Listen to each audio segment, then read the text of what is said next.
প্রিয় শিক্ষার্থীবৃন্দ, আসসালামু আলাইকুম। কেমন আছো তোমরা? আশা করছি ভালো আছো। সবাই স্বাস্থ্যবিধি মেনে চলছো, প্রয়োজন ছাড়া ঘরের বাইরে বের হচ্ছ না এবং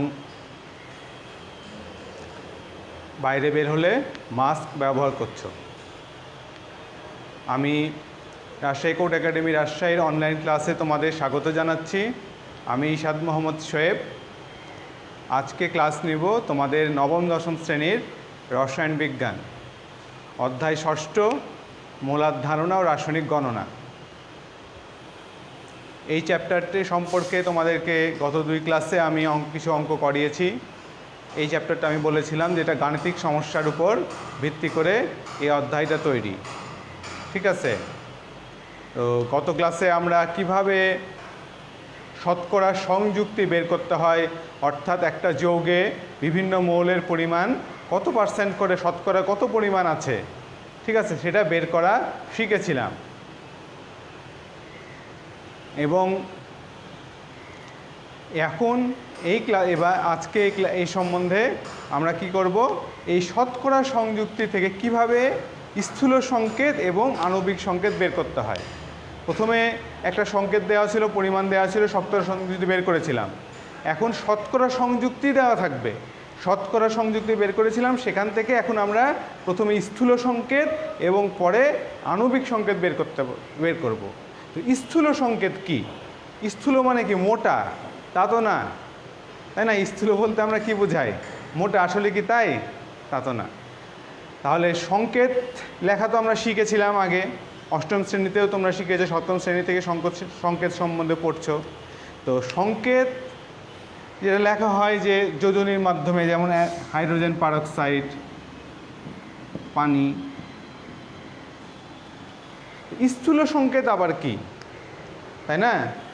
স্থূল সংকেত আবার কি? তাহলে স্থূল সংকেত তাহলে দুই ধরনের, একটা স্থূল সংকেত, আর যে সংকেতটা তোমরা এতদিন লিখে এসছো অণুর সংখ্যার পরিমাণ দিয়ে, সেটা হলো আণবিক সংকেত। তাহলে স্থূল সংকেতটা কি এখন আমরা দেখি।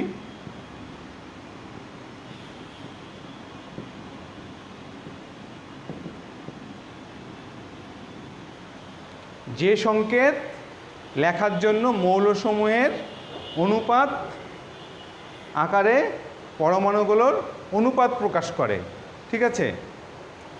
যে সংকেত দিয়ে অণুতে বিদ্যমান পরমাণুগুলো অনুপাতে প্রকাশ করা হয়, অনুপাতের মাধ্যমে প্রকাশ করা হয়।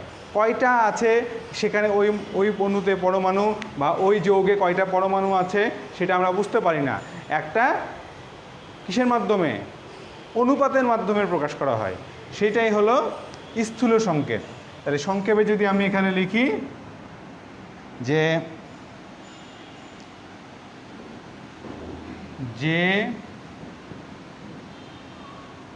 সংকেত দিয়ে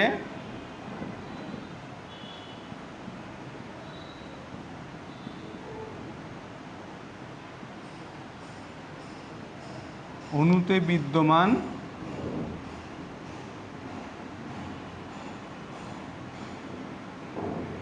পরমাণুগুলো কি অনুপাত আকারে প্রকাশ করা হয়।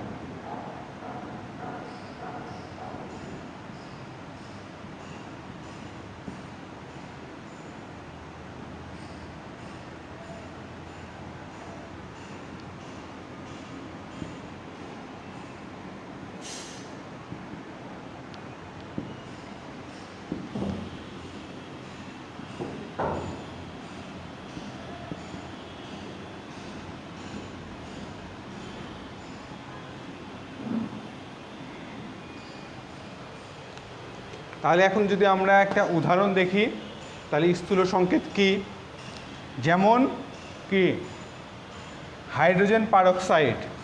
হাইড্রোজেন পারক্সাইডের আণবিক সংকেত হলো H2O2, ঠিক আছে? H2O2 এইটাকে যদি আমরা 2 দ্বারা ভাগ করি তাহলে 2 2 চলে যাবে, তাহলে শুধু আমি HO লিখতে পারবো। তাহলে এখানে অনুপাত কত হলো? 1:1। এটাই হলো হাইড্রোজেন পারক্সাইডের স্থূল সংকেত। আরেকটা যদি দেখি বেনজিন,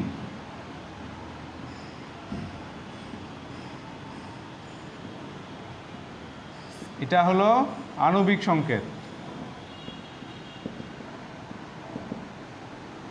এইটাকে যদি স্থূল সংকেত আকারে প্রকাশ করি তাহলে 6 দ্বারা ভাগ হয়ে যাবে, তাহলে শুধু হবে কি CH। এইটা হবে হলো স্থূল সংকেত। আর অনুপাতটা কত হলো এখানে 1:1। তাহলে এইভাবে করে আমরা অনুপাত আকারে স্থূল সংকেত লিখতে পারি। ঠিক আছে, এখন গাণিতিক সমস্যা সমাধান করলে আমরা বুঝতে পারবো যে কিভাবে স্থূল সংকেত আসছে। আর যেগুলো যৌগের সংক্ষিপ্ত করা সম্ভব না অণুতে বিদ্যমান পরমাণুসমূহ, সেগুলার স্থূল সংকেত নির্ণয় সেগুলার স্থূল সংকেত নাই।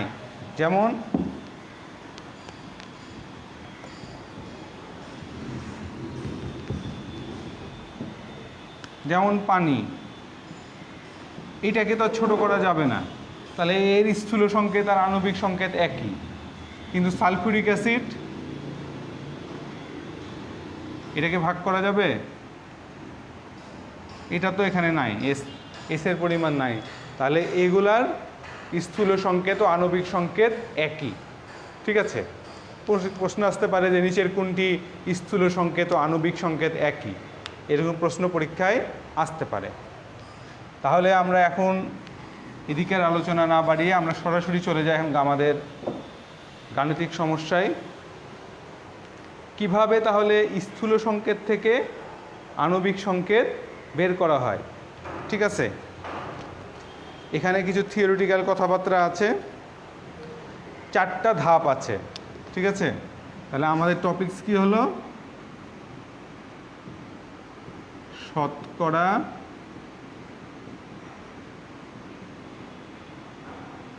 সংযুক্তি থেকে স্থূল সংকেত নির্ণয়। ধাপ হলো 4টি।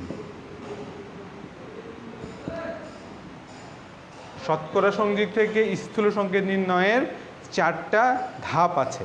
ঠিক আছে, আমি ধাপগুলো বিস্তারিত লিখছি না, তোমরা শুনে নাও।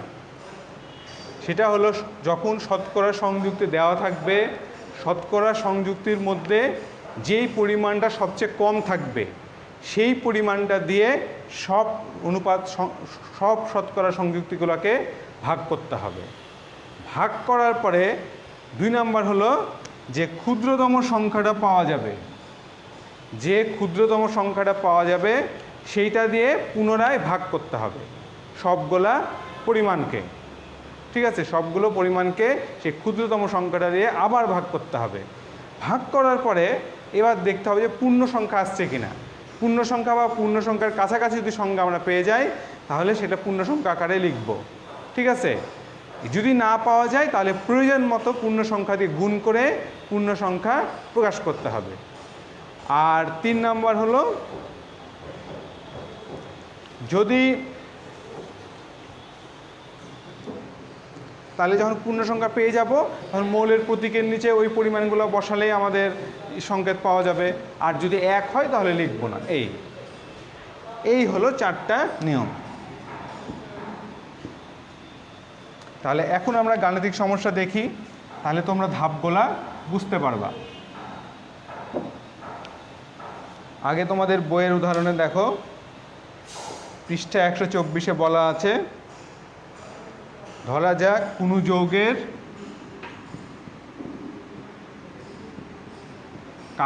কার্বন, ঠিক আছে, সি এর পরিমাণ দেওয়া আছে 92.31%। প্রথমে ভাগ করতে হবে হলো দ্বারা, পারমাণবিক ভর দ্বারা, ক্ষুদ্রতম সংখ্যা না, পারমাণবিক ভর দ্বারা প্রথমে 1 নম্বরে ভাগ করতে হবে। পারমাণবিক ভর দ্বারা ভাগ করার পরে তারপর ক্ষুদ্রতম সংখ্যা দিয়ে ভাগ করতে হবে। ক্ষুদ্রতম সংখ্যা দিয়ে ভাগ করার পরে যদি না পাওয়া যায় সেক্ষেত্রে পূর্ণ সংখ্যা দিয়ে গুণ করতে হবে। তাহলে আমরা অঙ্ক করলে বুঝতে পারবো যে কী করতে হবে। তাহলে কার্বন হলো এত, আর হাইড্রোজেন এই দুইটা শতকরা সংযুক্তির পরিমাণ দেওয়া আছে। এখান থেকে বলবে যে স্থূল সংকেত নির্ণয় করো।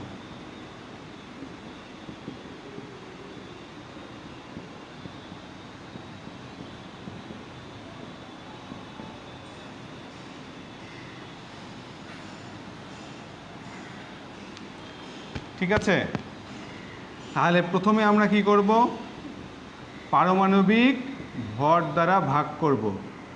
কার্বনের পারমাণবিক ভর কত? 12। হাইড্রোজেনের তো 1।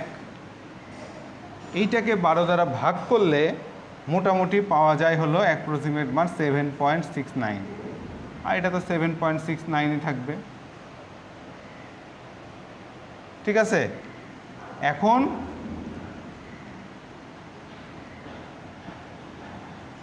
এই ক্ষুদ্রতম সংখ্যা কোনটা? একটা একই সংখ্যা, এখানে তো আলাদা সংখ্যা নাই, ওই 7.69 দ্বারাই ভাগ হবে। তাহলে এখানেও পাওয়া গেল 1, এখানেও পাওয়া গেল 1। তাহলে স্থূল সংকেত কত হবে? এবার কি করতে হবে, প্রতীকের নিচে সংখ্যাগুলা বসিয়ে দিতে হবে যেই পূর্ণ সংখ্যাগুলো পাওয়া গেল। কিন্তু 1 হলে লেখার প্রয়োজন নাই, 1 হলে লেখার প্রয়োজন নাই। তাহলে উত্তর কত হবে? শুধু CH। ওই যে আমি উদাহরণে লিখেছিলাম যে CH হলো বেঞ্জিনের স্থূল সংকেত, এই যে CH আমরা পেয়ে গেলাম। তাহলে আমাদের 4টা ধাপ কি কি হলো? প্রথমে শতকরা সংযুক্তি পরিমাণ দেওয়া থাকবে বিভিন্ন পরমাণুর বা মৌলের। এরপরে আমরা পারমাণবিক ভর দ্বারা ভাগ করব, মানে পারমাণবিক ভর দ্বারা ভাগ করার পরে একটা সংখ্যা পেলাম।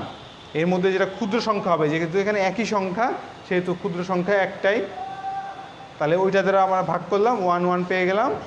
তাহলে আমরা স্থূল সংকেত পেয়ে গেলাম। তাহলে এটা তো সহজ। তাহলে আরেকটা প্রবলেম সমাধান করলে তোমাদের আরেকটু পরিষ্কার হবে।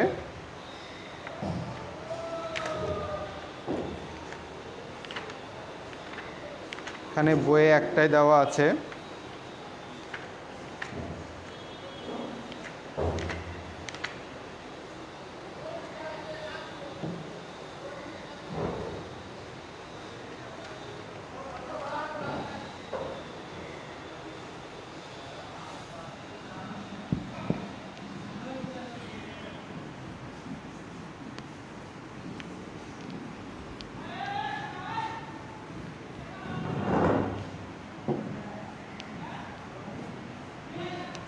এখন হলো কোনো যৌগের আরেকটা সমাধান প্রবলেম। তোমরা দেখো আরেকটা গাণিতিক সমস্যা, হাইড্রোজেনের পরিমাণ দেওয়া আছে হলো 2.04%।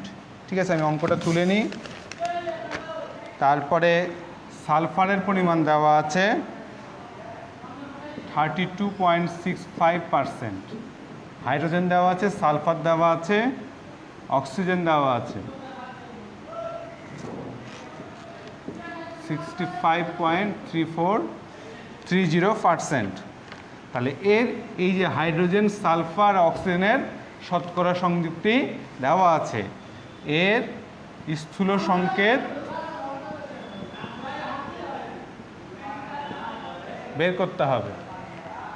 ঠিক আছে, এর স্থূল সংকেত বের করতে হবে। তাহলে প্রথমে আমাদের কি করতে হবে বলো? প্রথমে কি করতে হবে? কি বললাম? 1 নাম্বার, নিজ নিজ পারমাণবিক ভর দ্বারা ভাগ করতে হবে। সালফারের পারমাণবিক ভর কত? 32। সালফারের পারমাণবিক সংখ্যা 16, পারমাণবিক ভর হলো 32। অক্সিজেন তো মুখস্থ থাকার কথা 16। তাহলে হাইড্রোজেন তো এটাই থাকবে, সালফার হবে 1.02। ঠিক আছে, আর অক্সিজেন হবে হলো 4.08।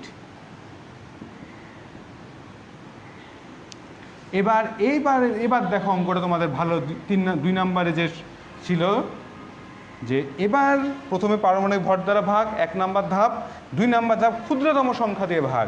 এবার দেখো এই তিনটার মধ্যে ক্ষুদ্রতম সংখ্যা কোনটা?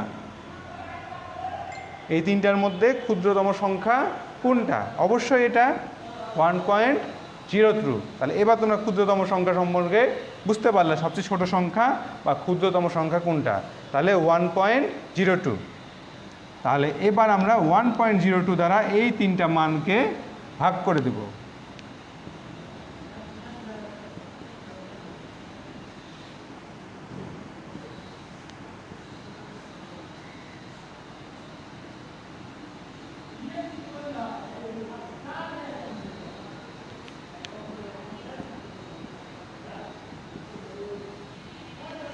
তাহলে ভাগ করে দিলে এটা আসবে 2, এটা আসবে 1 এবং এটা আসবে 4। সহজে তোমরা ক্যালকুলেটর টিপলে এটা বোঝা যাবে। তাহলে আমাদের স্থূল সংকেতটা কত আসবে?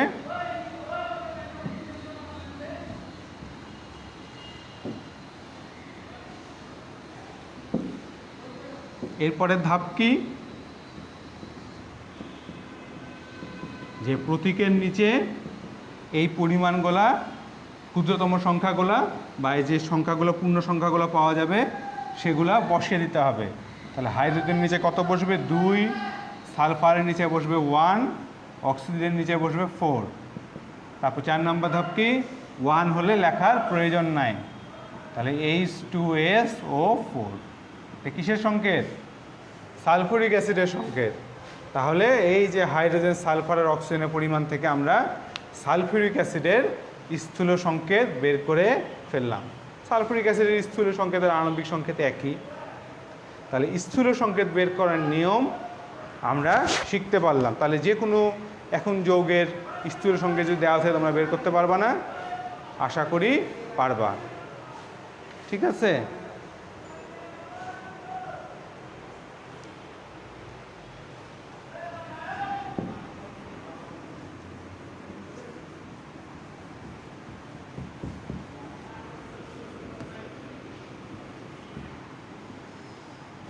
এবার হলো স্থূল সংকেত তো আমরা বের করলাম। এবার স্থূল সংকেত থেকে কিভাবে আণবিক সংকেত বের করতে হয় এটা দেখব।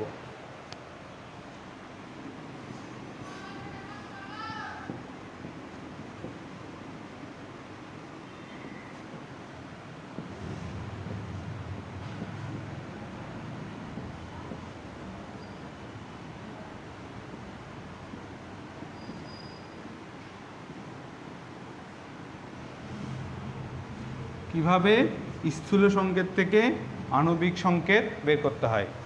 স্থূল সংকেত আণবিক সংকেত বের করার নিয়ম সেটা হলো স্থূল সংকেত যেটা দেওয়া থাকবে সেইটার n পরিমাণ সমান সমান, অর্থাৎ স্থূল সংকেতের মৌলগুলার পারমাণবিক ভর, ঠিক আছে, মোট পারমাণবিক ভর এখানে একটা n একটা পরিমাণ নিতে হবে, ইজিক্যাল টু হলো ওই যে যৌগের একটা আণবিক ভর দেওয়া থাকবে।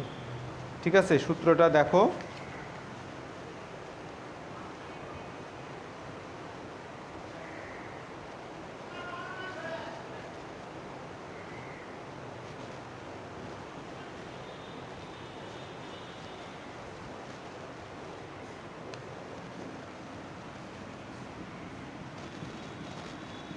এই যে স্থূল সংকেত বের করলাম, এই স্থূল সংকেতের n পরিমাণ সমান সমান হলো আণবিক ভর। এটা হলো স্থূল সংকেত থেকে আণবিক সংকেত বের করার নিয়ম। n এর মানটা আমরা কিভাবে বের করব? এখন আমাদের n এর মানটা যদি বের করতে পারি তাহলে আমরা আণবিক সংকেত পাবো, আর আণবিক ভরটা অঙ্কে দেওয়া থাকবে। ঠিক আছে, যেমন একটা উদাহরণ দেখি আমরা।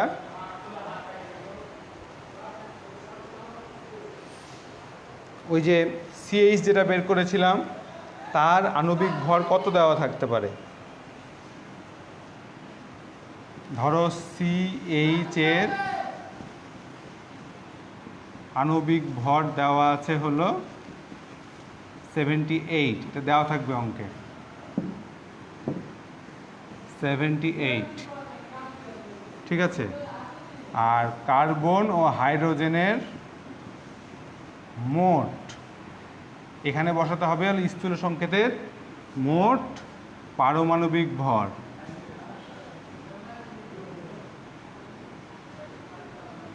কত হবে? কার্বনের কত? 12, অক্সিজেনের 1, তাহলে 12 আর 1 13। এবার দেখো একদম সহজে হয়ে যাবে। শর্ত মতে এখানে সিএইচ, এখানে পরিমাণ এন সমান সমান 78। এটার মান কত? 12 আর 1 13 বের করলাম না, 13n সমান সমান 78। ঠিক আছে, তোমাদের সুবিধার জন্য এটা আমি উপরে করি। তাহলে বা n সমান সমান কত হবে? 78 ভাগ 13 ইজিক্যাল টু 6, 6 13 78। তাহলে আণবিক সংকেত কত হবে? কত হবে? n এর মানটা এখানে বসিয়ে দিব, n এর মানটা এখানে বসিয়ে দিব, দিয়ে গুণ করে দিব C6H6।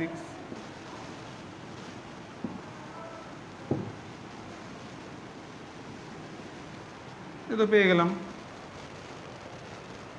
তাহলে আমরা খুব সহজেই স্থূল সংকেত থেকে আণবিক সংকেত বের করে ফেলতে পারলাম, তাই না? এরকম আরও প্রবলেম আছে, এগুলো সম্বন্ধে তোমরা দেখবা।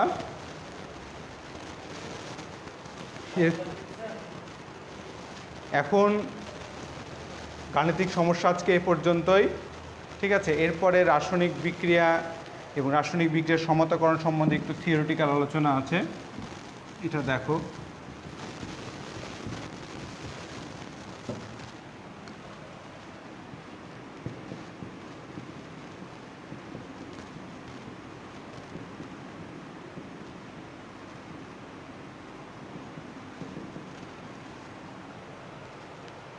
রাসায়নিক বিক্রিয়া কাকে বলে? রাসায়নিক বিক্রিয়া তো তোমরা জানো, ঠিক আছে, যে যখন বিক্রিয়ক আর উৎপাদ একটা সমীকরণের মাধ্যমে প্রকাশ করা হয় সেটাই হলো রাসায়নিক বিক্রিয়া, তাই না? বিক্রিয়ক কি? যেসব মৌল বা যৌগ বিক্রিয়ায় অংশগ্রহণ করে তাদেরকে বলা হয় হলো বিক্রিয়ক। আর বিক্রিয়ার পরে যে সকল মৌল বা যৌগ উৎপন্ন হয় তাদেরকে বলা হয় হলো উৎপাদ, এবং এদেরকে একটা সমীকরণের মাধ্যমে লেখা হয়, ঠিক আছে। যেমন কি? কার্বন যোগ oxygen, carbon dioxide, zinc plus sulphuric acid, zinc sulphate plus hydrogen. তো তোমাদেরকে তো আমি রাসায়নিক বিক্রিয়া, বিভিন্ন ধরনের রাসায়নিক বিক্রিয়া কোন চ্যাপ্টারে পড়িয়েছি? পরে সপ্তম অধ্যায়ে আগে তোমাদের পড়ানো হয়ে গেছে, তাই না? বিভিন্ন ধরনের রাসায়নিক বিক্রিয়া, কোনটা কি বিক্রিয়া, এখানে একটু রাসায়নিক বিক্রিয়ার সমীকরণের লেখার নিয়ম আলোচনা করা আছে, এটা তোমরা পড়লেই বুঝতে পারবা, তা আমি একটু আলোচনা করে দিচ্ছি। তাহলে রাসায়নিক বিক্রিয়া কি হয়? এটা তীর চিহ্ন দ্বারা লেখা হয়, লেখার পর যদি সমান হয় তাহলে দুই পাশে যদি পরমাণু সংখ্যা সমান থাকে তাহলে সমান চিহ্ন দেওয়া যায়। এরপরে বিক্রিয়ক উৎপাদগুলোর একটা প্রতীক বা সংকেতের মাধ্যমে লেখা হয়, যদি একাধিক পরিমাণ থাকে তাহলে প্লাস চিহ্ন দিতে হয়, ঠিক আছে। আর বাম পাশের পরমাণু সংখ্যা ডান পাশের পরমাণু সংখ্যা অবশ্যই সমান হতে হবে, যদি সমান হয় তাহলে বলা হয় হলো বিক্রিয়ার সমতাকরণ। কখনো কখনো সমান চিহ্ন না দিয়ে তীর চিহ্ন দেওয়া হয়। আর একটা জিনিস এখানে নতুন, সেটা হলো এই যে সকল পরমাণু বা অণু বা মৌল বা যৌগ অংশগ্রহণ করে, এটা কি গ্যাস না সলিড না লিকুইড, মানে কঠিন তরল না গ্যাস, সেটা প্রকাশ করার জন্য এখানে জি যদি গ্যাস হয় তাহলে জি, যদি সলিড মানে কঠিন হয় যদি সলিড, এস দ্বারা লেখা হয়, লিকুইড হলে এল। যেমন একটা উদাহরণ দেখি, যদি আমরা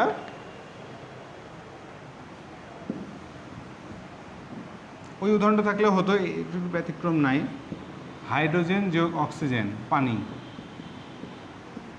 এখানে হাইড্রোজেন কি গ্যাস, তাহলে ব্র্যাকেটে জি লিখতে হবে, আর পানি হলো এল লিকুইড, তাই না? তারপরে ওই যে কার্বন যোগ অক্সিজেন কার্বন ডাইঅক্সাইড লিখেছিলাম, এটাও হবে। কার্বনটা কি, কার্বন কি গ্যাস? কার্বন তো গ্যাস না, কার্বন তো হলো সলিড, পেন্সিলের শীষে যেটা থাকে সেটা কার্বন, কার্বন হলো সলিড কঠিন পদার্থ, এটা গ্যাস, এটা গ্যাস। তাহলে এই জিনিসটা উল্লেখ করতে হবে। আর কোনো সময় যদি আমরা ওই যে তাপ দিই, তাপোৎপাদী বিক্রিয়া, তাহলে একটা কি এই যে এরকম চিহ্ন দিই,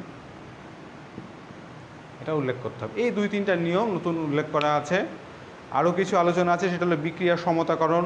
সেটা তোমরা জানো কীভাবে বিক্রিয়ার সমতাকরণ করতে হয়, দুই দিকের মূল পরমাণুর সংখ্যা সমান করা, ঠিক আছে? এগুলা তো সহজ। কিভাবে বিভিন্ন বিক্রিয়ার সমতাকরণ করতে হয়, একটা উদাহরণ দেখাই তোমাদের।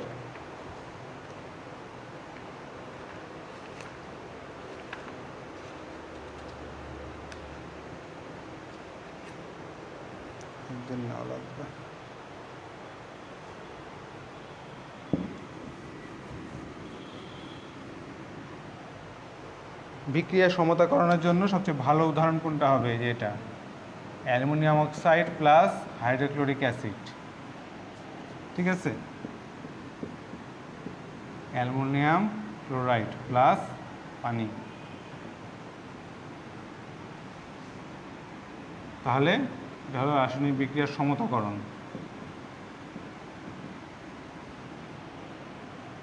প্রথমে আমরা কিসের পরিমাণ দেখব? অ্যালুমিনিয়ামটা দেখি। অ্যালুমিনিয়াম কয়টা আছে? 2টা, তাই না? তাহলে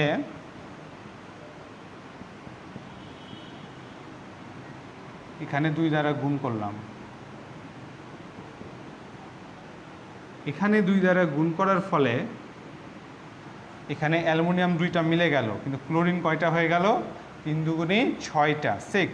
তাহলে এখানে 6 দ্বারা গুণ করতে হবে বিক্রিয়কে, যার ফলে হাইড্রোজেন কয়টা হয়ে গেল? 6টা, অক্সিজেন 3টা। তাহলে এখানে আছে কত? পানি। তাহলে হাইড্রোজেন কয়টা করতে হবে? 6টা, অক্সিজেন 3টা, তাহলে 3 দ্বারা গুণ করলেই হয়ে গেল। তাহলে দেখো যে এবার দুই দিকে আমাদের পরমাণুর সংখ্যা সমান হয়ে গেছে, দুই দিকে পরমাণুর সংখ্যা সমান হয়ে গেছে। অ্যালুমিনিয়াম 2টা, ক্লোরিন 6টা, তারপরে পানি হলো, হাইড্রোজেন হলো 6টা, অক্সিজেন 3টা, দুই পাশে সমতাকরণ হয়ে গেছে। তাহলে এইভাবে করে বিক্রিয়া আমরা সমতাকরণ করতে পারি। তো প্রিয় শিক্ষার্থীবৃন্দ, এই চ্যাপ্টার আর কয়েকটা অঙ্ক আছে, এরপরে ক্লাসে এটা সম্বন্ধে আলোচনা করব। তোমরা বাড়িতে এগুলা পড়বা, আর এখানে একটা কাজ আছে, এটা করবা, ঠিক আছে? এটা আমি পরের ক্লাসে করে দেব।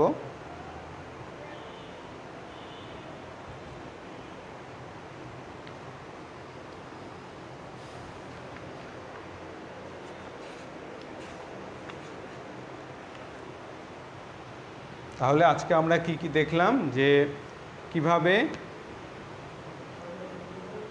শতকরা সংযুক্তি থেকে স্থূল সংকেত বের করতে হয়, এবং স্থূল সংকেত থেকে আণবিক সংকেত বের করতে হয়, এবং রাসায়নিক বিক্রিয়া কাকে বলে, রাসায়নিক বিক্রিয়ার লেখার বিভিন্ন ধাপ, এবং রাসায়নিক বিক্রিয়ার সমতাকরণ। তাহলে আজকে এই পর্যন্তই।